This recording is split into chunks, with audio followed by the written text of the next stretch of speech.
हरे कृष्ण कृष्ण कृष्ण हरे हरे। सद्गुरुनाथ महाराज की जय। गुरु पूर्णिमा இல்லைன்னா வியாச பூர்ணிமா. பகவான் பண்ணின முதல் கிருபை என்ன அப்படின்னுட்டா, ஜகத்தையும் படைத்து நம்மையும் படைத்தது தான் பகவான் பண்ணின முதல் கிருபை. வாழ்க்கையில் துக்கங்கள் ஏற்படுறது அப்படிங்கிறதே நமக்கு இந்த வாழ்க்கையில் ஒரு விரக்தி வரணும் அப்படிங்கிறதுக்கு தான். விரக்தி பகவானை அடையணும் அப்படிங்கிறதுக்கு தான் வாழ்க்கையில் துக்கங்கள் ஏற்படுறது. ஆனால் துக்கம் மட்டுமே ஏற்பட்டுடுத்து அப்படின்னா அவனால் வாழ முடியாது. அதனால் அப்பப்போ அவனுக்கு ஒரு சாந்தி ஏற்படுற மாதிரி பகவான் சுகத்தை கொடுக்குறான். சுகம் துக்கம் சுகம் துக்கம் அப்படின்னு ஒரு ஜீவன் யோசிக்க ஆரம்பிக்கிறான். துக்கமே இல்லாத ஒரு நிலை சித்திக்குமா அப்படின்னு யோசிக்கிறான். துக்கமே இல்லாத ஒரு நிலை தூக்கம் அப்படின்னா அதை நம்ம ஒத்துக்க மாட்டோம். ஏன் அப்படின்னா தூங்குறவன் எழுந்துக்கணும்னு ஆசைப்படுறான். யாராவது ஒருத்தருக்கு எனக்கு ஏதாவது ஒரு கஷ்டம் வந்துட்டே இருக்குது, ஏதாவது வியாதி வருது, ஏதாவது கஷ்டம் வருது அப்படின்னா நான் ஒன்று சொல்கிறேன் கேளு, உன்னை கூப்பிட்டுட்டு போய் ஒரு ஆஸ்பத்திரியில் அட்மிட் பண்ணினா 6 மாதமோ 1 வருஷமோ 10 வருஷமோ நீ கோமாவிலே இருக்கலாம். கோமாவிலே இருந்தால் உனக்கு துக்கமே கிடையாதுன்னா யாராவது ஒத்துப்பாளா? இல்லை அப்படிலாம் இருக்க முடியாது, நான் முழிச்சுன்னு இருக்கணும் அப்படிங்கிறான். அது மாதிரி தூக்கமே எப்பொழுதும் இருந்தால் துக்கம் வராது அப்படின்னுட்டா தூக்கத்திலே இருக்க முடியாது.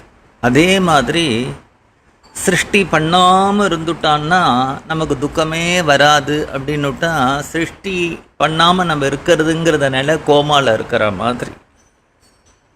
சுகமும் இல்லை துக்கமும் இல்லை, ஆனால் அப்படியே ஒரு லயத்தில் இருக்கிறது. அப்படி இல்லாமல் அவனை விழிக்க வச்சு அவனுக்கு துக்கம் இல்லாத ஒரு நிலையை கொடுக்கணும், சாஸ்வதமான ஒரு நிலை. அது என்ன? ஒரு சின்ன நாய் இருக்குது.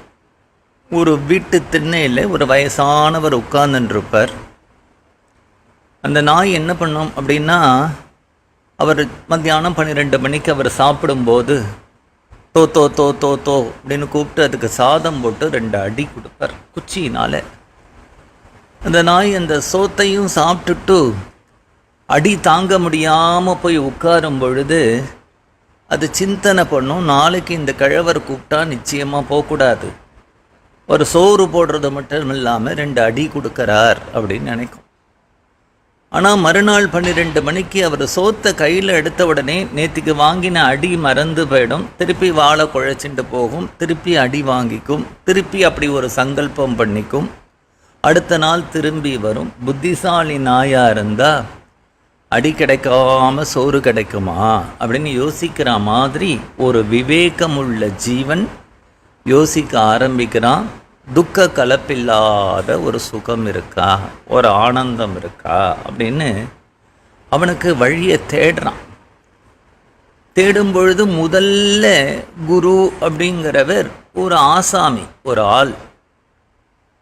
ஆனால் அந்த குரு கிருபை அவனை என்ன பண்ணும் அப்படின்னுட்டா, அது அவனை குருங்கிற ஒரு தத்துவத்தை பார்க்க வச்சுட்டு. தத்துவத்தை பார்க்க வைக்கிறது அப்படின்னுட்டா பாகவதத்தில் வருது இல்லையா, 24 குருவை சொல்கிறாரு. அதுதான் குரு. அந்த குரு கிருபை அவனுக்கு அந்த தத்துவத்தை பார்க்க வைக்கிறது. பூமி ஒரு குருங்கிறார், தீர்த்தம் ஒரு குருங்கிறார், ஆகாசம் ஒரு குருங்கிறார், ஒரு கூராங்கிற பக்ஷி ஒரு குருங்கிறார், தேனி ஒரு குரு அப்படிங்கிறார், மலைப்பாம்பு ஒரு குரு அப்படிங்கிறார், ஒரு தவறான வாழ்க்கை நடத்தக்கூடிய ஒரு பெண்மணி எனக்கு ஒரு குருங்கிறார். அப்போ குரு கிருபை அவருக்கு என்ன பண்ணிடுத்து அப்படின்னா குரு தத்துவத்தை காண்பிச்சுடுத்து. எல்லாமே குரு. அது மட்டும் இல்லை, இங்கே பக்ஷியை சொன்னார், தேனியை சொன்னார், பூமியை சொன்னார், ஆகாசத்தை சொன்னார், ஜலத்தை சொன்னார்ல. வாழ்க்கையில் நடக்கிற ஒவ்வொரு சம்பவமுமே ஒரு குரு தான். எந்த ஒரு சம்பவத்திலேருந்து நம்ம இந்த உலகத்தில் இப்படி இருக்கக்கூடாது, நம்ம பகவானை நோக்கி போகணும்னு ஒரு எண்ணம் வந்ததுன்னா அந்த சம்பவமே ஒரு குரு தான். ஒவ்வொரு பொருளையும் ஒவ்வொரு சம்பவத்தையும் ஒவ்வொன்றத்திலிருந்து மனசு திரும்பி பகவான்கிட்ட ஒன்று செலுத்தக்கூடியதாக இருந்ததுன்னா அந்த அந்த அத்தனையும் குரு தான். ஆனால் அத்தனையும் அப்படி உன் மனசு மாறணும் அப்படின்னுட்டா ஒரு குரு கிருப்பை உன் மேலே உத்தம குரு கிருப்பை விழணும். அந்த உத்தம குரு கிருப்பை விழுந்துடுத்துனா நடக்கக்கூடிய சம்பவங்கள், பார்க்கக்கூடிய விஷயங்கள், பார்க்கக்கூடிய ஆசாமிகள், பார்க்கக்கூடிய ஜீவன்கள் எல்லாமே ஒவ்வொன்றும் உன்னை பகவானை நோக்கி திரும்பிவிடும். நமக்கு பகவான் பண்ணின பெரிய உபகாரங்கிறது ஜகத்தினுடைய சிருஷ்டி. அடுத்த உபகாரம் வேதம். அடுத்த உபகாரம் வேதத்தில் சொல்லியிருக்கக்கூடிய விஷயங்களை சொல்லக்கூடிய சாஸ்திரம்.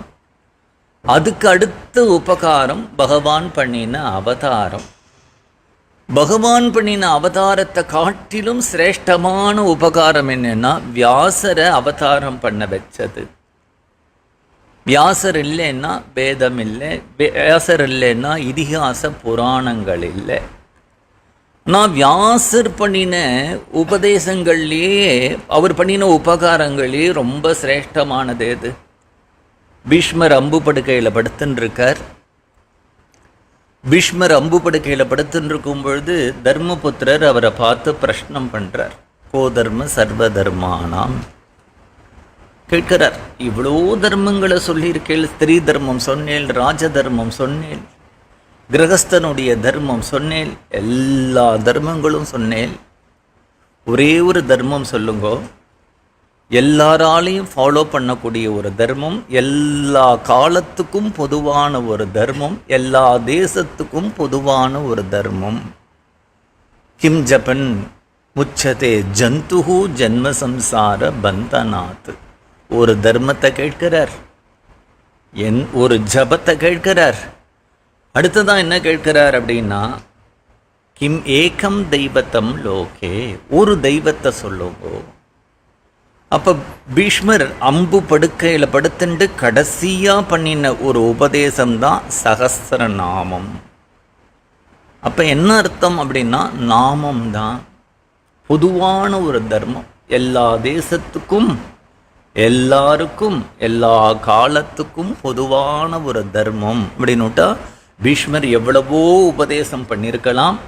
ஆனால் நிறையா வளன்னு பேசிட்டு வந்தவரை பார்த்து கடைசியாக கன்க்ளூஷன் என்ன, சாரம் என்ன அப்படின்னு கேட்கிற மாதிரி கடைசியாக பீஷ்மர் சொன்னதும் பகவன் நாமம் தான். வியாசர் வேதத்தை கொடுத்துருக்கலாம், வியாசர் மகாபாரதம் பண்ணியிருக்கலாம், வியாசர் பிரம்மசூத்திரம் பண்ணியிருக்கலாம். ஆனால் இந்த வியாசரே குழம்பி நிற்கிறார். ஏன்னா வேதமோ மகாபாரதமோ பிரம்மசூத்திரமோ பின்னாடி வரக்கூடியவாளுக்கு அது பிரயோஜனப்பட போகிறதுன்னு இல்லை, இவாளுக்கு யோக்கியதை இல்லாமல் போக போகிறது. వ్యక్తి அத்தகைய వ్యక్தியாக இருக்க போகிறதில்லை. ஏன்னா அதுக்கு அனுகூலமாக யுகம் இருக்க போகிறதில்லை அப்படின்னுட்டா வியாசர் அந்த இடத்துல ஒரு பிரமையை அடையிறார். அப்படின்னுட்டா வேதமே பிரமையை அடையிறது. என்ன பண்ணுறதுன்னு தெரியல வேதத்துக்கு. என்ன பண்ணுறது? இந்த ஜனங்களை பகவான் சிருஷ்டி பண்ணினது இவர்களை கரையேற்றணுங்கிறதுக்கு தானே.